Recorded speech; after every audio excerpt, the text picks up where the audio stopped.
Hello મિત્રો, Bajrang films ચેનલમાં તમારા બધાનું સ્વાગત છે।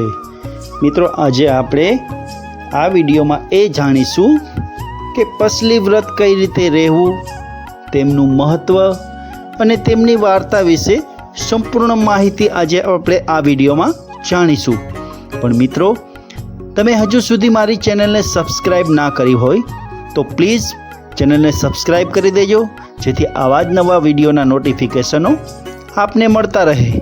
તો ચાલો તમામ મારા દર્શક મિત્રો મારી સાથે અંત સુધી જોડાયેલા રહેજો।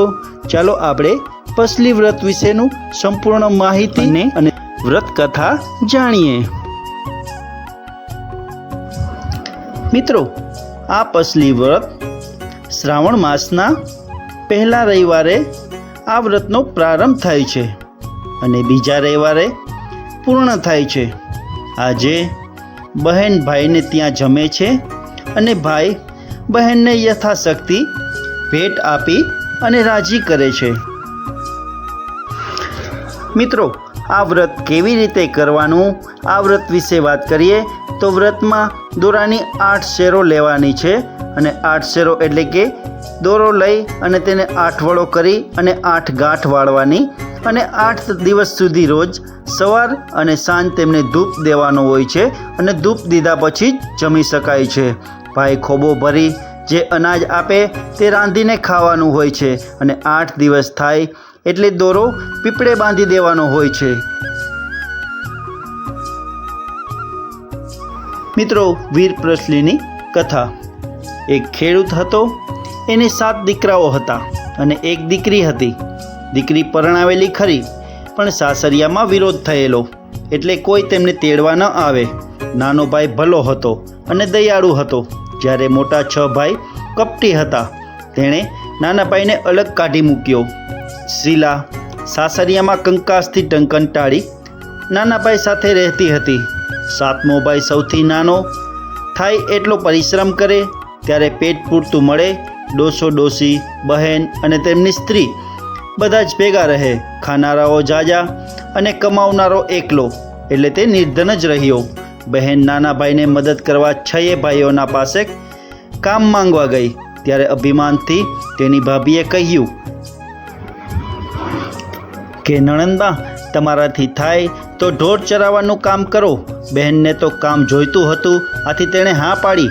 સાંજે ભાભીઓ જે કાંઈ વધેલું ઘટેલું આપે તે ઘરે જઈ અને વહેંચીને ખાતી। આમ એક વખત ઢોર ચારતી હતી ત્યારે કેટલીક છોકરીઓ વ્રત કરતી જોઈ અને તેણે પૂછ્યું કે બહેનો, તમે આ શું કરો છો? છોકરીઓ બોલી, આજે વીર પસલી છે, વીર પસલીના દોરા લઈએ છીએ। આ વ્રત કરવાથી 12 માસ ભાઈને સુખ મળે છે। એ દોરા અમે ભાઈના જમણા હાથમાં બાંધીશું અને ભાઈનો ખોબો ભરાય એટલું અનાજ રાંધીને જમીશું। બહેને વિચાર કર્યો કે મારે 7 ભાઈઓ છે, 7 ભાઈઓમાં 6 ભાઈઓ તો બોલતા જ નથી। નાનો ભાઈ નિર્ધન છે, મારું વ્રત ઉજવશે કોણ? તો એ તેને દોરો લેવા બેઠી। તેમાં દીકરીઓએ પોતાના લુગડામાંથી 8 તાંતણા કાઢી અને ગાંઠો વાળીને દોરો આપ્યો અને કહ્યું કે 8 દિવસ સુધી નાહી ધોઈ અને દોરાને ધૂપદીપ કરજો। દોરાને ધૂપદીપ કર્યા પછી જેમને 8 દિવસે દોરો ઉજવીને પીપળાને બાંધી દેજો। બહેન તો દોરો લઈને આવી અને માતાને કહેવા લાગી કે મામા, આજે મેં તો વીર પસલીનો દોરો લીધો છે, ચૂલામાં દેતવા ઠારશો નહીં। માં કહે, સારું। આ વાત 6 ભાભીઓ જાણી ગઈ। ભાભીઓના મનમાં તો ઝેર ભરેલું હતું। એ તો ચૂપચાપ આવી અને ચૂલામાં પાણી રેડી ગઈ, દેતવા ઠરી ગયો। બહેન તો નદીએ નાહી ધોઈને આવી અને દોરાને ધૂપ દેતવા લેવા ગઈ, ત્યાં તો જુએ છે તો ચૂલો પાણીથી જ પાણી છે। એને તો થયું કે અવશ્ય આ ભાભીઓના જ કામ છે। એ પછી તે હંમેશા સીમમાં દેતવા લઈ જવા લાગી। સીમમાં જઈ એ દોરાને ધૂપ દે છે અને ગાય માતાને વ્રત સંભળાવે છે। એમ કરતાં કરતાં 8 દિવસ પૂરા થયા। આજે વીર પસલીનું ઉજવણું કરવું હતું એટલે તેણે માને કહ્યું કે માં, આજે તો મારે વીર પસલીનું ઉજવણું કરવું છે। ભાઈ જે આપશે તે જ હું જમીશ। એવો તો ભાઈને ત્યાં ગઈ અને પૂછ્યું, ભાભી, મારા ભાઈ ઘરે છે ને? ભાભીએ તો છલકામાં બોલી કે તારા ભાઈને તે તું જાણે, હું શું જાણું? બહેન તો ત્યાંથી ચાલી નીકળી। બીજા ભાઈને ઘરે ગઈ ત્રીજા ભાઈને ઘરે ગઈ, એમ 6 ભાઈઓના બારણે જઈ અને પાછી ફરી.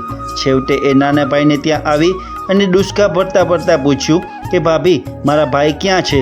નાની ભાભીએ નણંદબાને બાથમાં લીધા, માથે હાથ ફેરવીને કહ્યું કે બહેન, હું જાણતી હતી કે મોટેરા તો બોલશે જ નહીં. એણે બહેનને કહ્યું કે તમારા ભાઈ હમણાં જ ખેતરે ગયા છે, માંડ હજી પાદરે જ પહોંચ્યા હશે. બહેન ત્યાંથી દોડવા લાગી. પાદરે જઈને જુએ તો ભાઈ તો ઘણા છેટા દેખાતા હતા. એમણે સાદ કર્યો, એ ભાઈ તો ખેતર પાસે પહોંચેલો. બહેનનો સાદ સાંભળીને ઊભો રહ્યો. બહેનની વાત સાંભળીને ભાઈ બોલ્યો કે અરે રે બહેન, હું તો તને શું આપું? મારી પાસે શું છે? ભાઈ, તમે જે આપશો તે હું 1.25 લાખનું ગણીને માની લઈશ. ભાઈએ તો બહેનને બી માટે લીધેલા 1.25 શેર કોદરા આપ્યા, એક માટીનું ઢેફું આપ્યું અને પછડીથી છોડીને 1 પૈસો આપ્યો. બહેને કોદરાને ઘઉં માનીને લીધા, ઢેફાને ગોળ માનીને લીધું અને પૈસાને સોના ગણું માનીને લીધું. એ તો રાજી થઈ અને ઘર જવા નીકળી. ઘરે આવીને જુએ તો એનો વર તેડવા આવેલો. કોઈ દાડે નહીં ને આજે તેડવાનું ક્યાંથી સૂઝ્યું? એને તો વ્રત ફળ્યું. જમાઈ બોલ્યો, હું તો તેડવા આવ્યો છું, આજને આજ જ મોકલો, હું તેડીને જ જઈશ. સાસુ કહે, એવી ઉતાવળ શી છે? ઘણા દાડે આવ્યા છો તો આજે રોકાઈ જજો અને કાલે જજો. જમાઈએ હઠ પકડી, ના, હું તો આજે જ તેડીને જઈશ. સાસુએ દીકરીને વળાવવાની ગોઠવણ કરવા માંડી.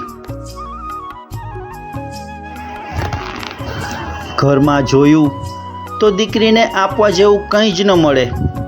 6 ભાભીઓએ ટીખળ કરવાનું મન થયું.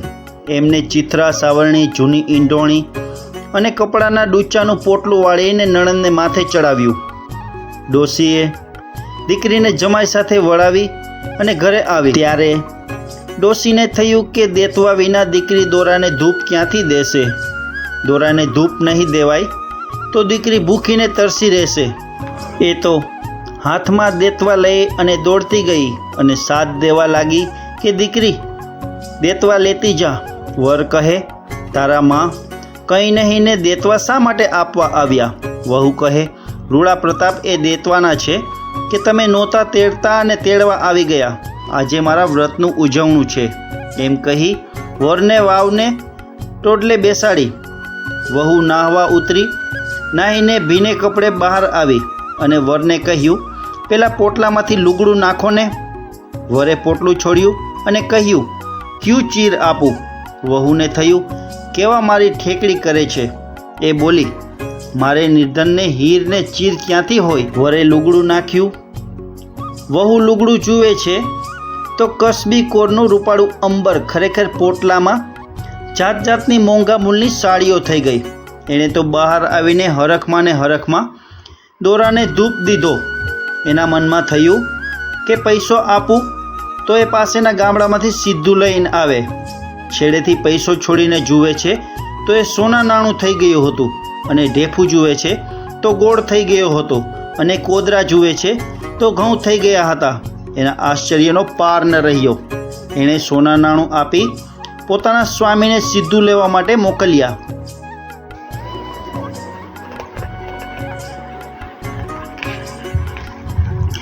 ત્યાં તો વાવની પાસે મોટી હવેલી થઈ ગઈ હતી અને સીધું લઈને વર આવ્યો. વહુને 7મા માળના ઝરૂખામાં બેઠેલી જોઈ તેને નવાઈ લાગી. વર તો ધીમે ધીમે મેળીએ આવ્યો. બંને જણે પેટ ભરીને વાતો કરી. વહુએ રસોઈ કરવા માંડી, પણ જ્યાં ખોદે ત્યાં સોનું જ સોનું. તેણે ધરતી માતાને પ્રાર્થના કરી કે હે ધરતી માતા, થોડી ખુલ્લી જમીન આપો, ત્યાં તો ચૂલો થાય. એટલી ધરતી માતાએ એમને ઉગાડી જમીન આપી. વહુએ રસોઈ કરી. બંને જણા જમવા બેઠા. જમી અને પરિવારને વાતે મળ્યા અને ત્યાં જ રહેવાનો નિશ્ચય કર્યો. સમય જતાં એમને તો ખેતીવાડી, વણજ વેપાર ચાલવા માંડ્યા. થોડા વર્ષો વીત્યા અને વહુના પિયરમાં દુષ્કાળ પડ્યો. 6 ભાઈ ભિખારી થઈ ગયા હતા. ડોશી અને ડોશીના 7 દીકરા અને 7 વહુઓ પેટિયા માટે પગરખા જવા નીકળ્યા. બધા ચાલતા ચાલતા દીકરીની હવેલીએ આવ્યા. મોટી હવેલી જોઈ અને કામનો પૂછવા લાગ્યા. 7મે માળેથી દીકરીએ પોતાના ભાઈ અને મા બાપને જોઈને ઓળખ્યા અને તેમને પોતાને ત્યાં રાખ્યા. 6 ભાઈઓ અને 6 ભાભીઓને વેતરાનું કામ સોંપ્યું.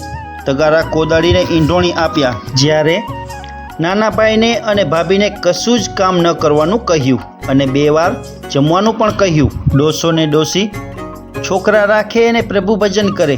એક દિવસ બધા સાથે જમવા બેઠા. બહેને 6 ભાઈઓની થાળીમાં સોનાના ટુકડા મૂક્યા. 6 ભાભીઓની થાળીઓમાં રૂપાના ટુકડા મૂક્યા અને નાના ભાઈને લાપસી પીરસી. 6 ભાઈઓ અને ભાભીઓ જુએ છે તો બહેનને દીઠા અને તેમની આંખો ઉઘડી ગઈ. પોતાની બહેનને દુઃખ આપવા માટે ઘણા બધા પસ્તાવો કરવા લાગ્યા. છતાં તેમને તેમની ભૂલ સમજાઈ ગઈ. એમની આંખોમાં પાણી વહેવા લાગ્યું. બહેનને દયા આવી અને બધા ભાઈઓને માફી માંગી કહ્યું અને એક એક ઘર તેમને રહેવા માટે આપ્યું. ભાભીઓને પણ જે જોઈતું હતું તે આપ્યું અને બધા સાથે મળી અને આનંદમાં રહેવા લાગ્યા. તો મિત્રો, જેવું આ બેને વીરપસલીનું વ્રત ફળ્યું એવું આપ સૌને ફળજો. તો મિત્રો, આ વિડીયોમાં આપણે વીરપસલીનું વ્રત, મહત્ત્વ અને તેમની કથા આજે આપણે જાણી. તમને પણ આ વિડીયો પસંદ આવ્યો હોય તો લાઈક કરજો, ખૂબ જ શેર કરજો અને સબસ્ક્રાઈબ કરવાનું ભૂલતા નહીં. ફરી મળીશું આવા જ નવા વિડીયો સાથે. નમસ્કાર.